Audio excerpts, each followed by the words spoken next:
ਇੱਥੇ ਤਾਂ ਮੀਂਹ ਵੀ ਹੋ ਲੱਗੇ ਹੋ। क्या नाम है तेरा जागता? ਮੇਰਾ ਨਾਮ ਹੈ ਲੈਕੋ ਸੱਚੀ। आला एक दून दूने ਇਹ ਮਿੱਠੇ ਤੇ ਸਲੂਨ दो दून चार ਤੇ ਮੈਂ ਕੀ ਆਖਾਂ।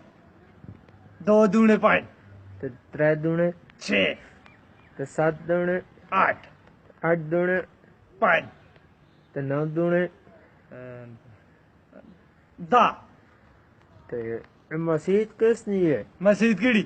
ये वाली ਇਹ ਮੇਰੀ ਸੱਚੀ। किथों आंदी आ ਇਹ ਅਸਾਂ ਬਣਾਈ ਝਾੜੀ ओ जो लो है ਨਾ ਮੇਰੀ ਹੈ ਨਾ ਵੀਰੇ। ओ मसीत दी नहीं हो यार ਉਹ ਮੇਰੀ ਹੋ ਮੈਂ ਜਾਤ ਨਾ ਬੇ नहीं है तू मेरी। गलत आखना ਨਾ ਮੈਂ ਠੀਕ ਆਖਣਾ नहीं हो गलत आखना है तू ਇੱਥੇ ਬੇ ये तेरी मसीत में मान ही नहीं आखना ਪਰ ਮੈਂ ਤਾਂ ਮਾਨ ਆਖਣਾ नहीं ਮਸਜਿਦ तेरे किधर है ਉਹ ਮੇਰੀ ਹੋ। चाह पीनो ने ਚਾਹ ਪੀਨੋ ਨਹੀਂ कितनी हो ਚਾਹ ਜਿਤਨੀ ਮਿਲੇ ਪਰ ਮੈਂ ਤਾਂ ਉੱਠ ਗਈ कितनी मिल रही है तैड़ी ਟੈੜੀ ਬੋਂ कितनी बनाऊं त्रै थर्मोस या चार एक तरमोस आला आला मैं तो पीना। आला आला